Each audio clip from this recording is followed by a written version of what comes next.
hello, hello. Hello, hello, hello. What you know? I need to step softly on the rug because the last thing I want to do is drop in front of Uno. Welcome. Good Monday evening. It is so fantastic to see your beautiful faces. What a way to kick off a week. Let me tell you, Michael Mwenso Daya. Michael is here, and we are thrilled to have Michael here. Give it up. He is with us for 3 nights this week. So first, let me start by introducing myself. I'm proud of myself for not tripping. My name's Christina Newman-Scott. I'm the executive director of the Jerome L. Greene Performance Space, and I'm pleased to be here with you. Here at the Greene Space, we create space for courageous artists, media makers, and journalists to test new ideas. You know, we believe in rigorous curiosity.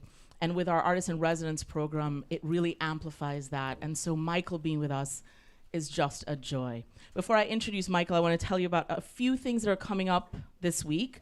Obviously, Michael's here for 3 days. Tomorrow, he's going to be with Bobby Rush, so you got to come out back for that, 7 o'clock as well. And on Wednesday, Michael and the Shakes are going to do a concert, so you cannot miss that either. And then Friday, the party don't done on Friday.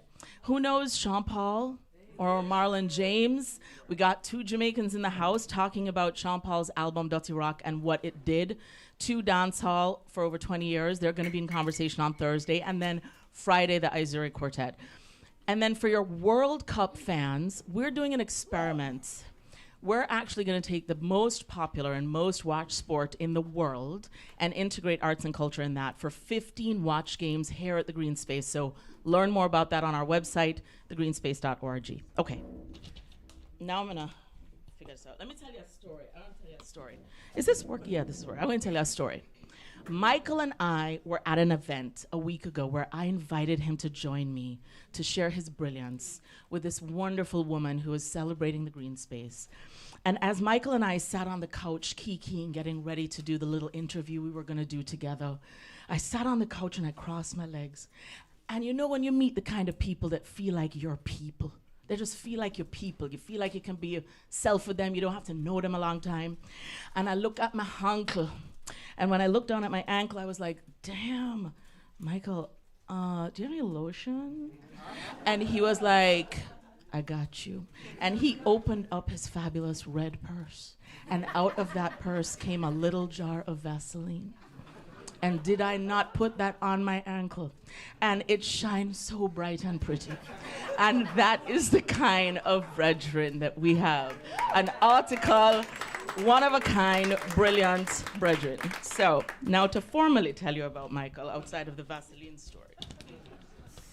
Band leader, singer, and founding member of the Shakes, Michael Mwenso is truly a brilliant star on the performing arts scene. Born in Sierra Leone, raised in London, where he performed at the legendary club Ronnie Scott's, he has folks like Wynton Marsalis inviting him, and did invite him, to New York City to serve as curator and programming associate at Jazz at Lincoln Center. He is the co-founder of Electric Root, where he produces artist-lead experiences rooted in Black music. Michael also travels nationally to talk to organizations about equity and diversity and the importance of creating anti-racist structures to support musicians, to support Black creators in particular. But enough of me telling you about him. Let's invite him to the stage to tell you more himself. Join me in welcoming Michael Mwenso.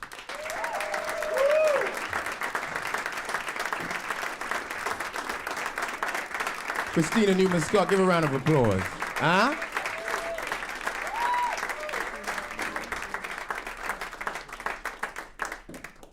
How we doing? Good. This feels, you know, even when you're kind of a little bit nervous still, but it's people you know, it feels good too. So thank you so much, everyone, for being here today.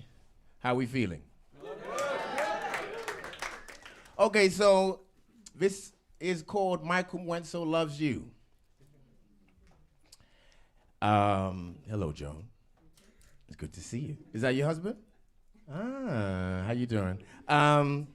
Michael Mwenso Loves You, and it's over 3 days we're going to celebrate Black music, black women, black art, black culture, and use a theme that we've been using all over the country, as Christina said, going into institutions and doing this thing we call ancestral communal listening. And that really is a way that we are transporting, transmutating, connecting with the ancestors through black music so that we can be healed by the power that the ancestors have. So over the 3 nights, we're gonna do that.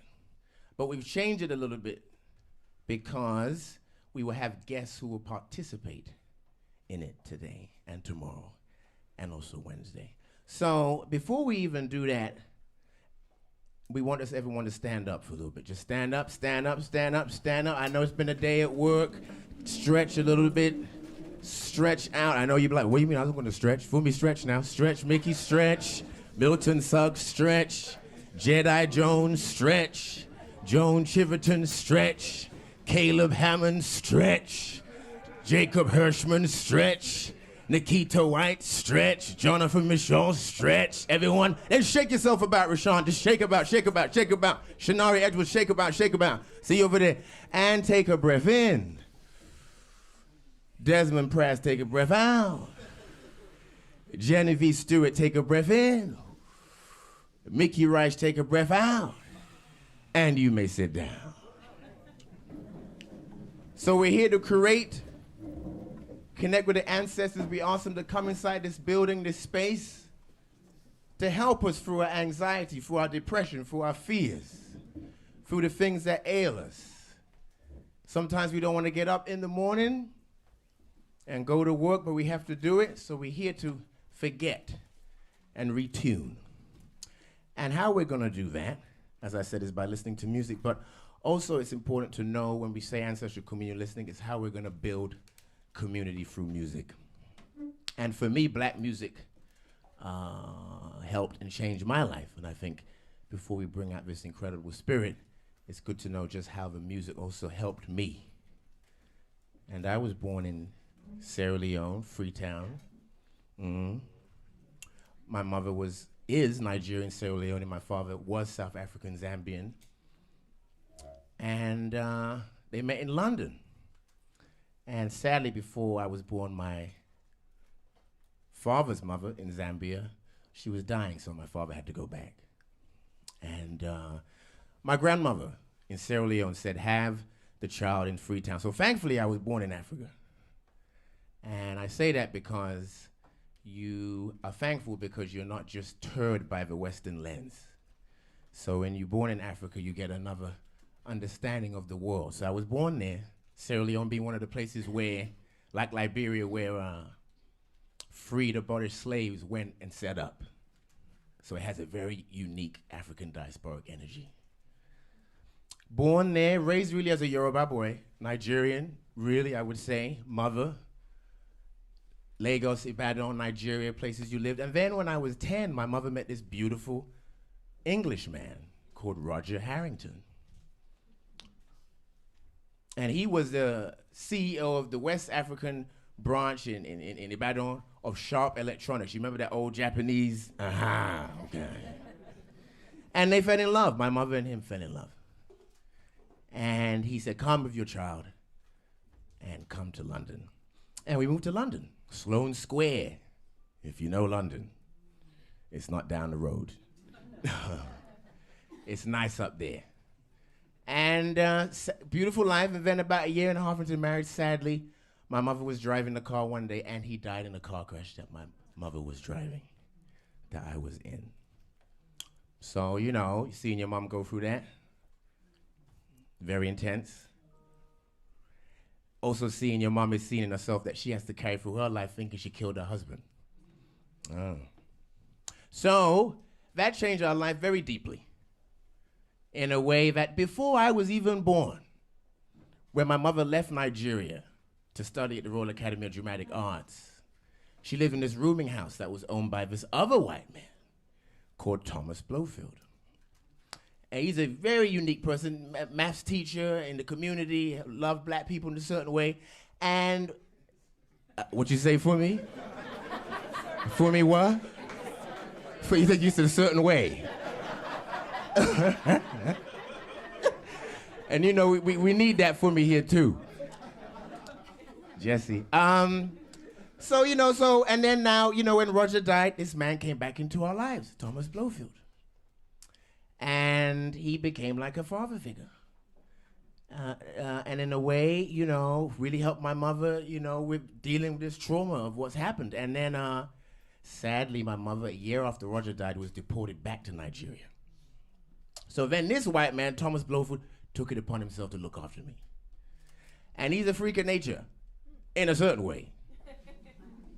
In Nigeria, we call him the Oyibo man. So we say now, he's, for me, how would you describe now? What kind of, if you say now Oyibo man, what do you mean? And he took it upon himself to look after me and adopt me. And he loved black music in a very deep way. Used that black music he loved, the Ray Charles, the Marion McKeever, the Aretha Franklin, the Mavis Staples, to then shower me with that love. So then now, 11, 12 years old, I'm going to see Ray Charles. I'm seeing B.B. King. I'm seeing James Brown. I'm seeing Betty Carter. Seeing Elvin Jones. And that trauma that you think your mother's deported and you're alone and the ting, ting, ting is changing through the black music. And the music is becoming something powerful to form your life. So this is why I stand in front of you with the blessing of black music. Because the gods are within that too. So it gives me a beautiful pleasure to do this ancestral communal listening with all of you, friends and family, and also this gentleman we're going to bring out who really is, in our time, has been a force of nature and a light. And it's been a beautiful privilege in my life to know him and to see what he's done with his gifts and talent. And for him to come here today and do this with us is a very beautiful aspect of his heart and his soul and spirit. So make him feel good, Mr. Jonathan Michael Batiste, ladies and gentlemen. Put your hands together. I don't know where he's coming out from. And here we go.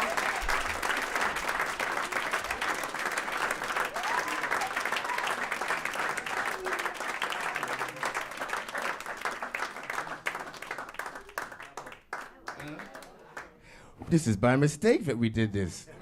Wink, wink. So anyway, what you saying? This one match. It's a nice vibe. Mm-hmm. What's What? the papers? The papers don't say the papers have the things on them so we know what we're saying. Okay. Okay. The papers. Yeah. Hello, everybody. Let me cut my phone off.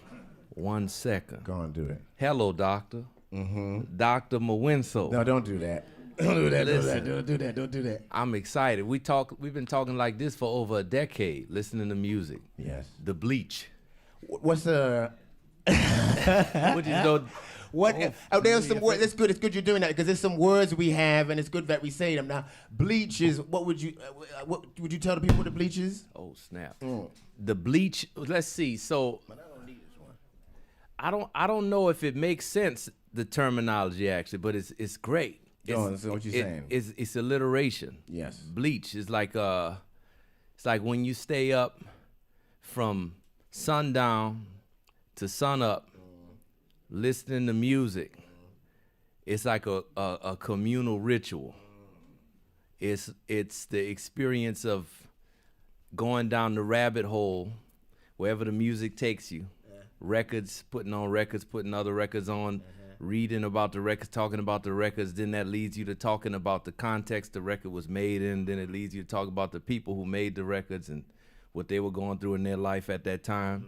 Then it leads you to start to talk about the world that you're living in, how it's connected to that time. And then that leads you to talking about, it can be a range of things that are happening all while engaging with the music. And when do you remember us first doing the bleach? Wow, man, that was back in, you were living in London, man. Yes. Must have been 2008, Yeah. 2007, 2008. You were in London's. I was playing Ronnie Scott's. Roy Hargrove. Roy Hargrove. Yes, and he had a vest rest- on. Yes. Yes. Amen. Roy Hargrove. That was the great Roy Hargrove was, he was one of my mentors. He took me on the road, and at this time I was playing in all 3 of his bands, which with a big band, RH Factor, and the quintet was at Ronnie Scott's, and I was excited. It's the first time playing at Ronnie Scott's, and I was leaving after the first set.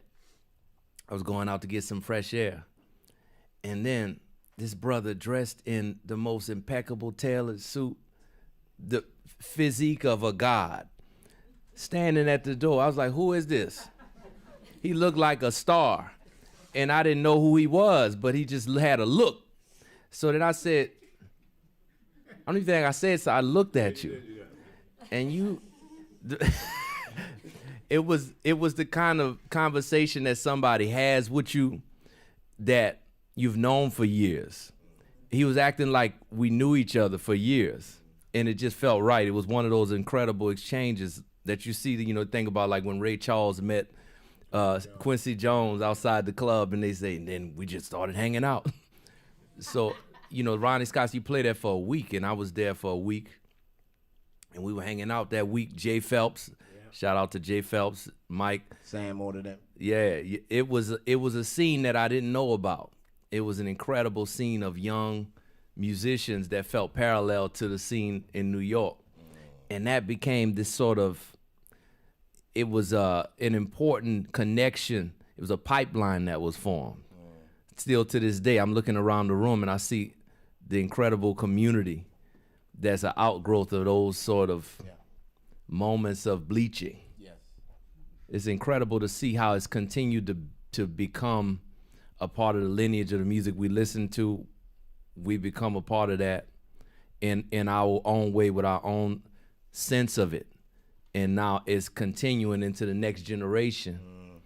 And there's a spiritual transference that's occurred from the ancestors through till today into the next generation. So that's very exciting to, as I think back about that, that was incredible now to see the manifestation of what that's brought. Thank you. That's why I came. That's very beautiful. This is incredible. We about to do this in front of people. I know. Some stuff we might not be able to say. We normally do it on the phone. We normally, we talk a lot on the phone. Yeah, the FaceTime. He doesn't always like to do the FaceTime, but I said, come on, let's do the face. But we doing stuff. No. But we try and we were very lucky because we were around, I think, people, you could say Marcellus, people that spoke about the music and not just play the music, but to have ideas and have concepts and ideologies. And I think we were lucky being around someone like Marcellus who exposed us to speaking about the music in a certain way. Well, I think it's very important to understand not just what something is, but the mythology of something, what it represents. The importance of myths is important, not just for historical context or the building of archetypes, but it's important because it's the identity of something. As time passes, that identity becomes more about the myth than the reality. And what you do when you talk about things and document things and write about things is it's historical, but it's also what leads to people becoming who they are. It's the identity of a people, identity of a culture, identity of your traditions defines your culture, defines your people. So it's so important that we don't just listen to the music and play the music. We have to talk about the music and also mythologize the music, reverse mythologize in this case, even some unsung heroes, things that haven't been talked about, haven't been presented in their proper context for what they were. So people like the great Wynton Marsalis, homeboy, Kenneth City. That's he was one of the ones who we were around. Also, just thinking about the writings of someone like Albert Murray. Yeah.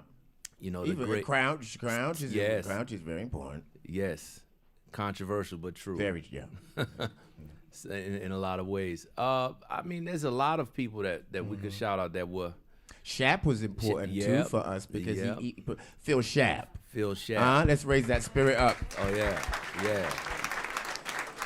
Man. He's different because I think for us, he gave us a spiritual understanding of the music, but also through listening to the music. Yes. Well, the actual... the discography part of it, but spiritual discography. Yeah. You have to know the... you have to know Shap to understand it. If you knew him, you would know when we say the discography, he really had a mental catalog. He had a card catalog in his brain. So, you know, to ask him a question and he would have the exact answer without having to reference any document. And put it in all different contexts too. Yeah, like what color shoes was Charlie Parker wearing on this date? What saxophone was he playing? Like to the level of specificity that... Nobody like him ever again like that. About something that in culture is so niche, you know, talking about when we 18, 19, 20 years old, at the time, there wasn't a lot of people or anybody you could think of to call with a question like that. You know, and all that stuff is important when you're learning the music and you're trying to think about how to play. You know, it was very invaluable. Phil Shap was incredible in the world. Now we're gonna do this listening a little bit for us and for them, and also just to open up the space that we're gonna start with honoring Black women.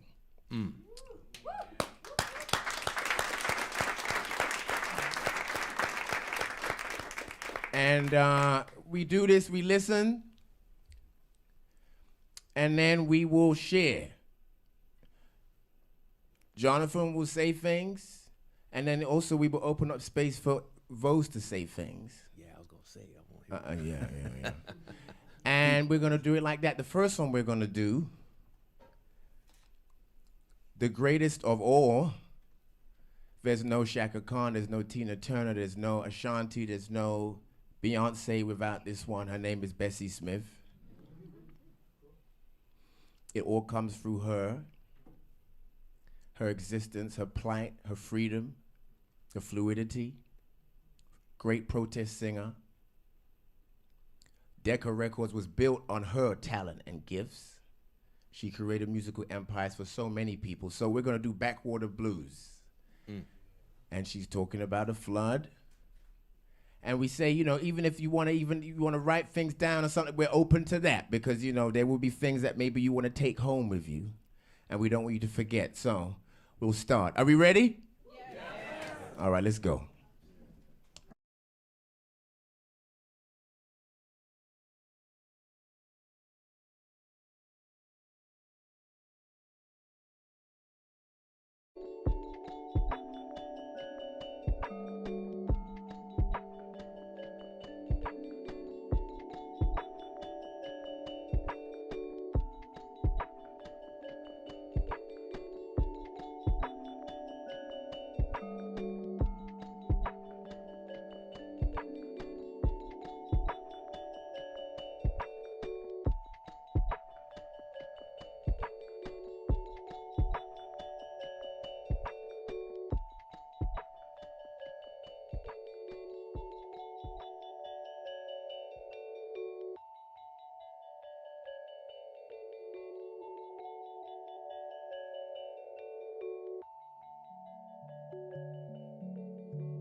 So, what you saying? There's a lot to say. What you saying? She said a lot in there. The lyrics are incredible, and the tone of her voice matched with the lyric. It's the perfect symmetry. The character in the movie is so true. She's clearly lived experiences that are coming through the sound of her voice and the frequency of the recording. And when I listen to that, I think about the history of black people and what leads someone to live a life like that and produce a sound like that. And then, or to live a life like that, and then the sound that comes from that is that. Which, if you listen to what she was saying, but then you hear the sound of it, I like when you said transmutation. It's just like taking the energy, the forces at play, and making them be something else that becomes universal, but is very specific at the same time. It's like everybody could understand it and feel it and know what that's about, but also it's like that's a specific experience. The Black American, hey, I mean, you go down, that's a whole thing. But, woo. So, yeah, there's a lot I could say about that. What you feeling? Well, I feel that she is Afrofuturistic in a sense that she's really able to also create a way for us to see a future, too. As much as there is, as you say, all of that experience, there's also such an understanding of what we can also hope and envision, too. So... And you know, I think there's a spirit of that. She was someone who physically died young, so there's an eternal vibration to her spirit too. I feel, you know, and she's a strong spirit, Bessie Smith. Yeah, it pulls you into the future. The fact that she was a star. She was one of the first great black female superstars. Period. To make that a reality in that time, you can't even imagine. But it also shows you the power of the Black American experience, and how even then, you know, before Black Panther and Wakanda, which are manifestations of what she started in her music, the idea that the Black experience, the African diaspora in America, is an experience that can universally be felt. And it can scale. People still question, well, can black stuff scale? Can this thing that's centered around this experience, these people, these kind of themes, can that reach a wider audience? Go into that a little bit in the sense of and also for me, it's interesting to ask you that because you've gone into different worlds and you see how the scale of that is in the different worlds. How have you, as someone who has been blessed to go into different worlds of where it's going and what's it at, where do you see that? How do you see that? Well, I think that race is still something that's front and center. Look at the political election. Look at, I mean, not outside of just the entertainment industry. You think about the range of what occurs in everyday life in America based on race, or the perception of things based on race that really don't have anything to do with race. And that's rooted in the history of the country, but it's also something that speaks to a particular obsession that if you're in the public or you're in a space where you have to be a representative in many ways, you're faced with that question. It's ubiquitous. It's everywhere. It's just a part of the way that we process things in the world. So I think that that's really the question, is how do you want to deal with that? How do you want to respond to that? And Bessie responded in that time, but in this time, it manifests differently. You know, there's a lot of things that we think about and have just begun to talk about that are systemic. and there's things that are also hard to pinpoint because they're so embedded in the fabric of how we move, how we live. So it's not so much about race more than it's about the idea of race and the questions that come when you live in a society that bases so much on this idea that we're, living based on these identities that have been defined and that continue to evolve based on whatever era you're in and based on whoever wants to shift that definition. So it's an interesting thing to, for me personally, just because I think the greatest things find a way to speak to that while also transcending it. And I just don't like to be boxed in by anything. And I like to celebrate who I am. So in America, there's a quandary there. So, you talk about where you come from, who you are, what you experience in the world, navigating that, it's like walking a tightrope. And I think that the more people do it in the public, the more messy it'll get, but the more I think is actually helpful. Bessie Smith's singing made somebody in middle America connect to an experience that they had never known and realize, that experience is actually connected to my experience, even though I thought it was completely separate based upon whatever propaganda or whatever reality has been sold to me. So that's an interesting thing about race, is that things continue to defy the notions that race or the idea of race present. But it's such a real thing, and the idea has such a strong connection to the manifestation of culture. And it is a real thing. Cultures are different. People are different. So that's really an interesting place that art has in the conversation, because it transcends all of it. It's like, black expression is human expression. Repeat after me. We love Bessie Smith. We will continue to listen to her to help us grow, flourish, understand, engage our intellect and spiritual capacity, now and many more to come. All right. So then now, that's how we. So then now. That's vibe. Now, which one did you say you wanted? I don't. So, this was wild.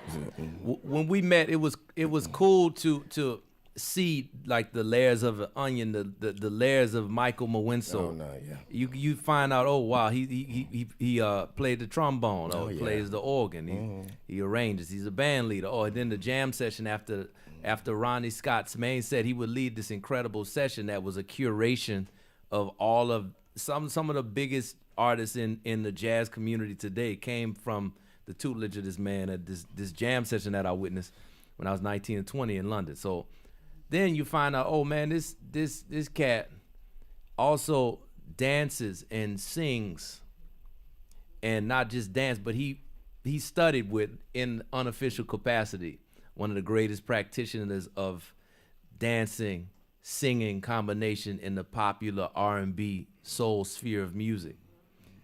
That's the godfather of soul himself, James Brown.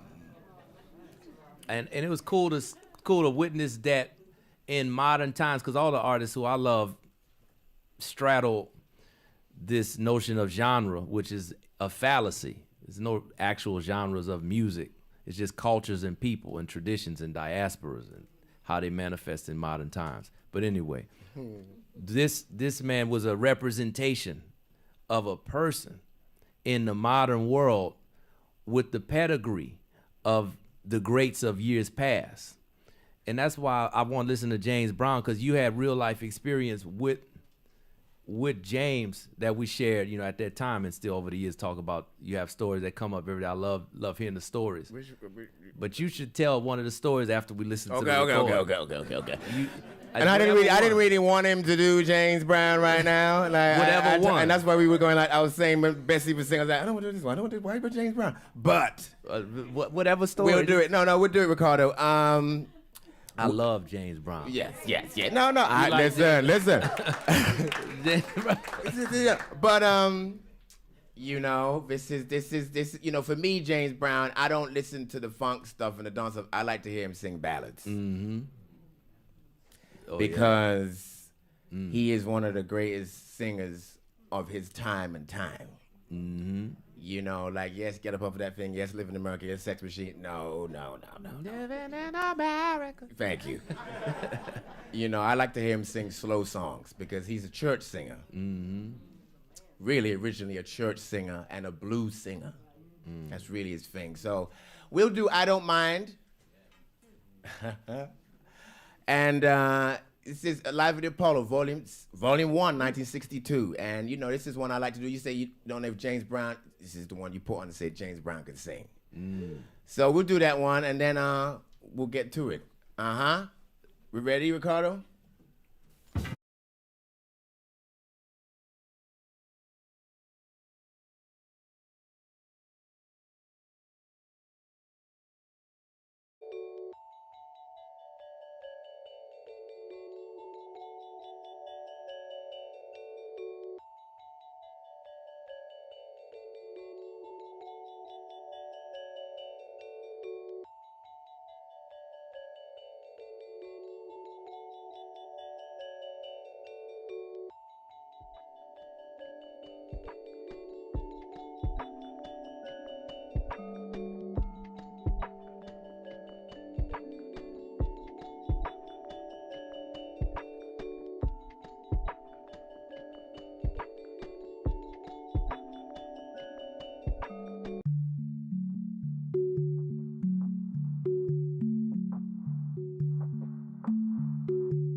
Ooh,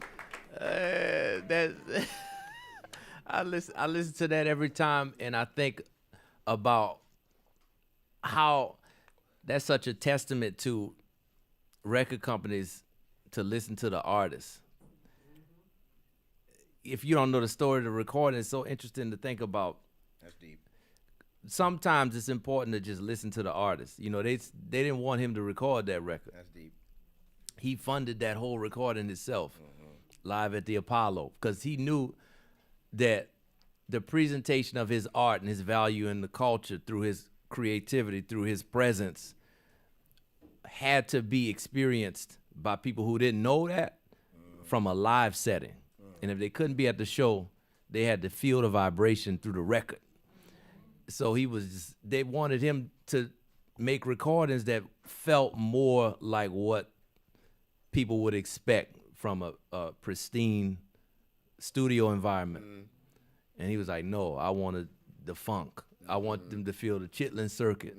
I want them to feel the sanctification of what we bring from the stage. The Famous Flames, too, shout out, singing the background. Bird, yeah, Bye Bird. But, man, tell us, I want you to tell us, though. I don't want to talk on it. Who was James Brown? Oh, wow. Like as a No, I know what you're saying. You know what I'm saying? No, like, I know,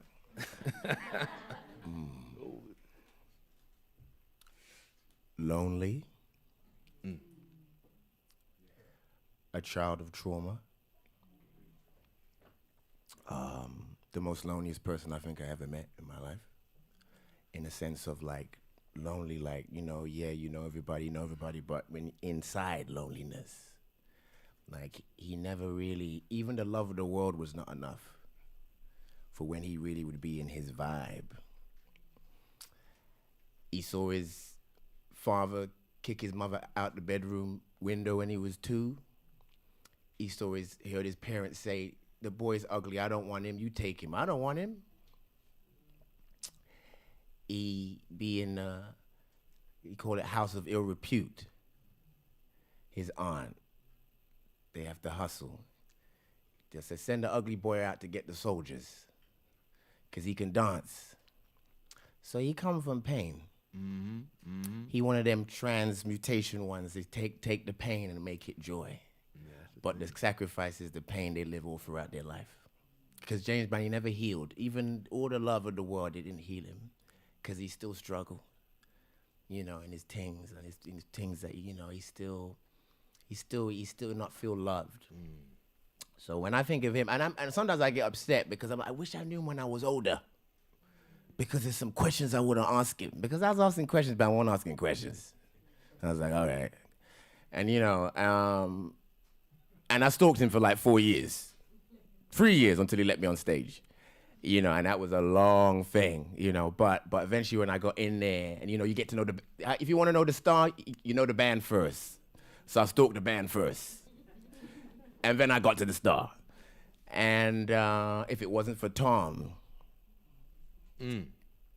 Blofield, sometimes we would drive 3 hours to find James Brown. And James Brown, he can be cold too. Sometimes he'd be like, get that boy out of here. You know, and yeah, you go cry in the toilet and things like that, and then he let you on stage. He's bipolar. You know, one time he kicked me out the dressing room. Oh man, and he let me on stage the weekend before, but then this weekend he said, "No, I don't want you to go on stage." And then he told the band not to let me in the dressing room. So he said, "Go in the bathroom." So I'm like, "What am I doing in the bathroom?" I start bawling and crying. This is, you know, he's my hero and but something inside me said, put the suit on and just watch the gig. It's all good. And, you know, and he was amazing that day. He was in one of the greatest shows. And then last song, Sex Machine. Some water dripped on my head from the side of the stage. And then when I turned around, James Brown's pointing at me. And I rushed to the stage, go all the way around back, rush to the stage. And I get up the stage, he said, come on. And I dance, play the trombone, and I do 2 splits, boom, boom. He says, you know what? You ain't getting me like that tonight. He do 2 splits, boom, boom. He can't get up from them. Not in this period. Oh. So then the man who helped him have to help him up. And he come up. He said, come up. Then he look at me again. 1 more split. Down. Back up again. And, you know, and that was there was always a story in the band. Michael made Mr. Brown do the splits. So that's James Brown. That's James Brown. That's the level of guts and conviction and belief he has. Like, I don't care if I'm 70 years old. I'm going to do the splits. Because that's what took him to be James Brown. So, yeah. How old were you in this? Oh, man, okay. This period. This is like, you know, 97, 96, like, okay, so like, you know, like 14, you know, like 14, 15, something like that. Because once I started getting too tall, it was done. Because, you know, he's a short one. So he said, no, you're too tall now, son, I can't let you on stage. What had you listened to prior to seeing him in person? Or was your learning of him through the actual relationship? Very deep. Wow. Well, I learned off videos too, you know, because it was hard in 1997, 98 in London to find peak James Brown recordings. There ain't no YouTube and everything like that. So I had to go, like, there's a guy in Holland called Rene Oudenhoven, and you send him the money in the post, and then he sends you the VHS. Wow, yeah, wow. So I was doing them things, send the 20 pounds, and then 2 weeks later it comes back, and then it comes just when you're supposed to go to school. Yeah, you like 9, 10 a.m. And then you're like, I'm gonna say I'm sick. yeah, they get that. And watch the James Brown. Yeah. So, and that's how I learned, really, you know. And then, of course, I got to see him perform live, which was actually amazing. He's an old man, but he was still amazing. Yeah. Wow. No, Yeah. that's. I was wondering, in London at that time. Yeah. What was your exposure, being that young, being around him before you were around him? Yeah. What was the spirituality like? Just, you hear a level of preacherliness. He's speaking through the songs in a way that's is bigger than music.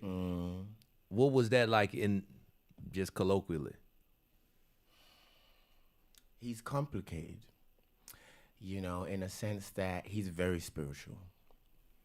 Then he has a religious energy too. Like religious or No. spiritual? It's like, deep. No. There's two things he has. Like this religious thing, you know, go to, you know, like he, you know, it's there. Then there's some other thing, like mythic. Like he was born stillborn.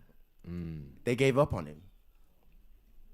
His mom gave up. The dad gave up, and there was an aunt that said, "No, I'm blowing on him, and then he go and he wake up." So he has that type of like, is he? Because James Brown has, you look at his skin, it's like some other kind of skin. The way the blackness was, it was so like, it was like, where'd this man come from? And that's his own hair. There ain't no wig. It's like, how are you 70-something, you have hair like this? You've been permanent since 1959. Yeah, with the 1959 It should be quackered chemical. by now. Yeah. Like, what's happening? The chemical. Like, you still, and this is real hair, you know, Yeah. like, because he's also one of them blacks. He has there is a kind of, you know, where he's born, Macon, Georgia, or that area, Geechee, and yeah. So anyway, yeah, Hello. yeah. Now, who do you want to do next? Because you know we're not good. We're shaking. And I know we're not Yeah, gonna I'm get looking off like this. the list. I know. Where should we go? And then where should we go? Where do you want to go? Man. What you saying? You wanna do this one? Oh yeah, let's do Okay. that. Yeah. Who is Ray Charles?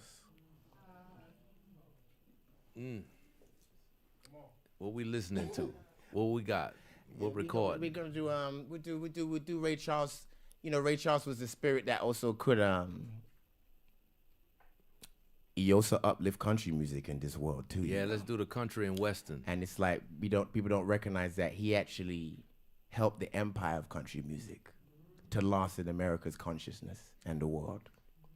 So this is I think an old Hank Williams song. Floyd Tillman this is actually called It Makes. No, but who is Ray Charles? Because when I first met you, you were obsessed with Ray Charles Robinson. 18, 19-year-old John Michael Batiste, obsessed.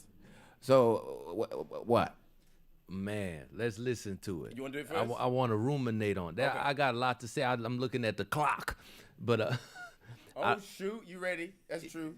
You want to do it and then do? yeah, just so, because I want the people to hear Because it. we can get maybe 2 more in after that. Yeah. Okay, go on. Do it. We got you, Ricardo.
who is Ray Charles? My gosh.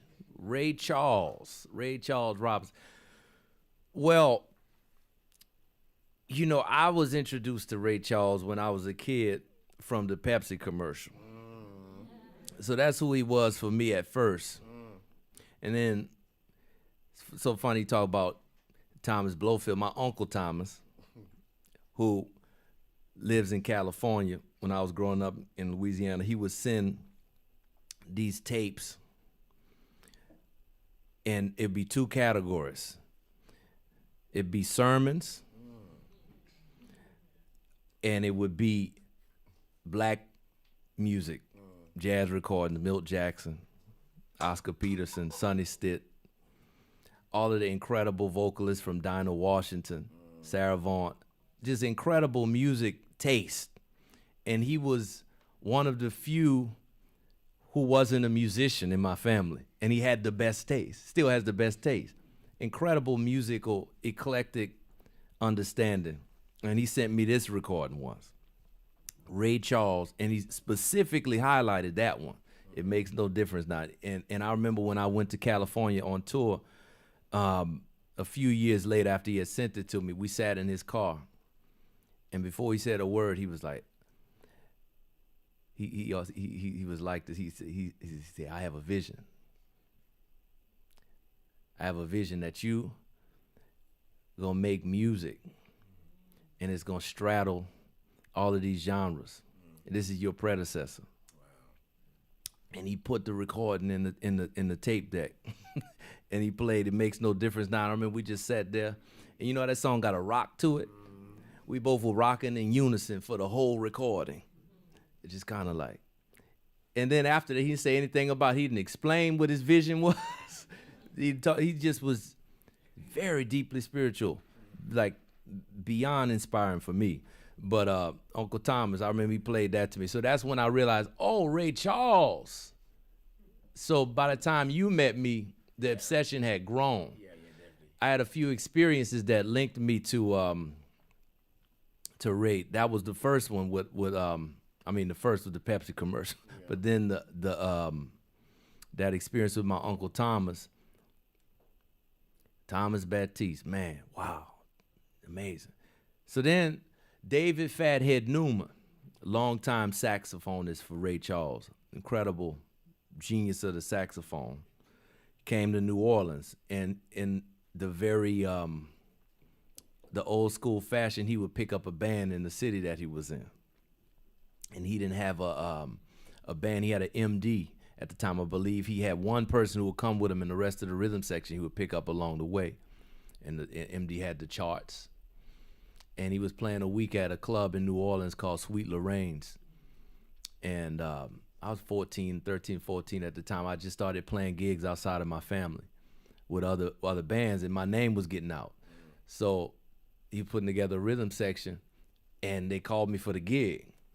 So we're playing all of these songs that he played with Ray Charles, and I had been listening to the recordings, and I'm playing them with the guy on the recordings, and I'm realizing all kinds of things about how Ray must have been through playing with Fathead. And it was deep because he would play almost the same solo every night. When you play a week of shows with the same person, the same band, you start to realize their psychology, how they look at the music, how they connect the dots of their expression. So he played some of the recording solos, and then I would start to play some stuff that wasn't on the recording. And then the next night, you know, he would never say anything, but he would look over, and he'd be like, okay, that's interesting. And I thought it was killing, because I was like, I listen to these recordings all the time. If you could do this here too, and you could put this substitution here, I could put some harmonies right here. And then he was looking over, he's like, and then that's when I realized by the second night, the second set, it's like, I don't think he likes that. I think he so then I was like, it's something about that look. I could see Ray in that. And we all know Ray was blind, but he had a tight grip on that. I felt like he had gestures and vocal tones that timbres he would get to when directing the band looks. And then I started to search for recordings of Ray in rehearsal. So I found these old videos. Remember we talked about these? The one with the string section. Yeah.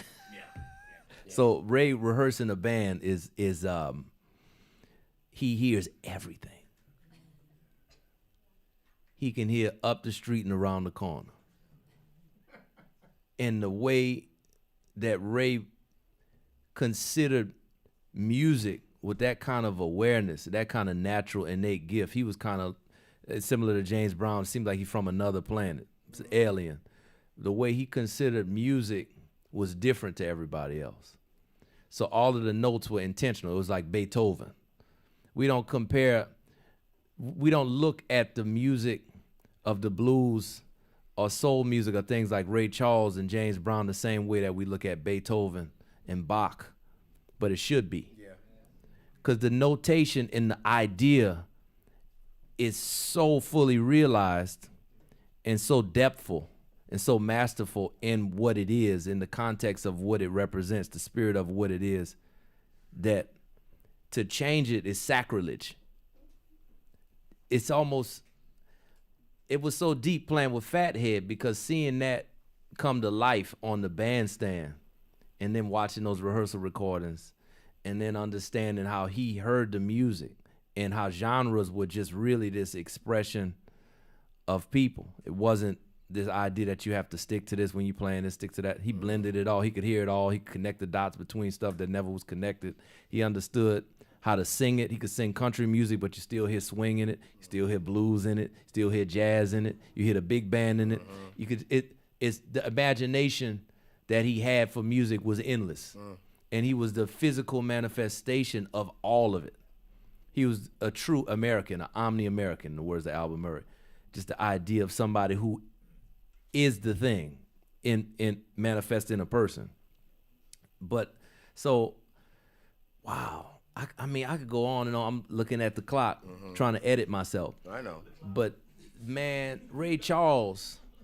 So in my story, so then I moved to New York City. And by the time we meet, there was this realization of what I wanted to do. And I hadn't really connected the dots to Ray as this sort of guiding force in it, but he was. And by this point, I was listening to so much Ray Charles, I started to try to walk like him. Yeah, you did. And talk sometimes, you too. know, and just the whole energy. Yeah. You become so connected through the bleach, through the musical endeavor of what you're trying to bring forth from your soul, that these patron saints of the art, they kind of guide you through it. So by that point, I feel like he was guiding me to a place in my artistry. And I know, you may not be spiritual, but for those who are not, that's just really saying that we connected. And you hear somebody that's a kindred spirit. You hear somebody that's, oh, wow, that's somebody who we see the world the same way. If music is a world, we see the world the same way. And that's cool when you listen to music as a young artist and you discover somebody who was doing the thing or doing a version of the thing that you want to do before you even were thought of. It's powerful. It's how music speaks to both the past, present, and the future at the same time, all at once. So, I could go on about Ray Charles and experiences I had listening to Ray or, being around. I just, I like Ray Charles music. I hope y'all like that. I got you. We'll do one more. 9, Ricardo. He knows what that means. No, not yet. 2 children. We're gonna do one last one. Yeah. Just to kind of take us to a place. And we will feature her. Again, we'll end with honoring a black woman too, as we started. And her name, first of all, she comes from a royal family. Her father is the first great black megachurch preacher in this country. He figured how to put his sermons on records in a certain way. The civil rights movement before Martin Luther King and all those preachers, Ralph Abernathy, before they start doing what they're doing, is based on his work. Complicated spirit, too. We'll put that into the space. His name is Reverend C.L. Franklin. His daughter is Aretha Louise Franklin. And we will end with her at 14 years old. She's already had 2 children. She is touring the country with her father, playing arenas around the country. He brings her on to sing and play piano. It's a pivotal time of her life, as we will hear. We're ready.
Stand. You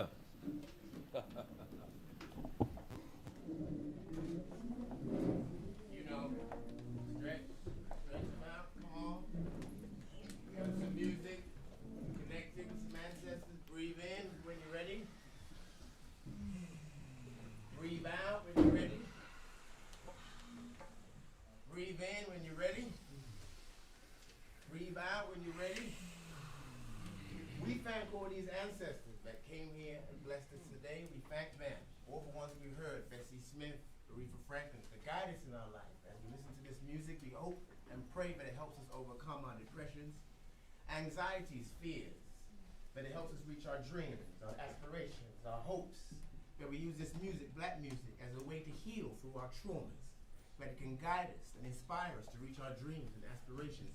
We thank our brother, Jon Batiste, for the hard work and effort it took to get to where he is, for the love and compassion he showed today to be with us. We thank all of you that came here today. We pray and hope and put in your hearts and spirits that this music tonight will continue to guide your life and help you be even more than what you can be. We say Ashe. Ashe. Jon Batiste, ladies and gentlemen.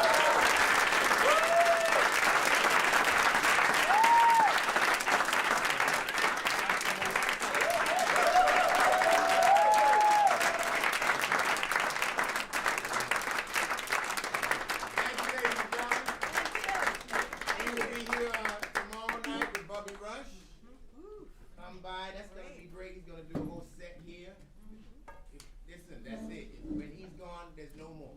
Right. He's 88. It's black vaudeville, cabaret, blues, narrative, storytelling. If you don't see it tomorrow, you'll never see it again. Wednesday, we'll be here in Mwenso on the Shakes. Thank you again, everybody. Mr. Jon.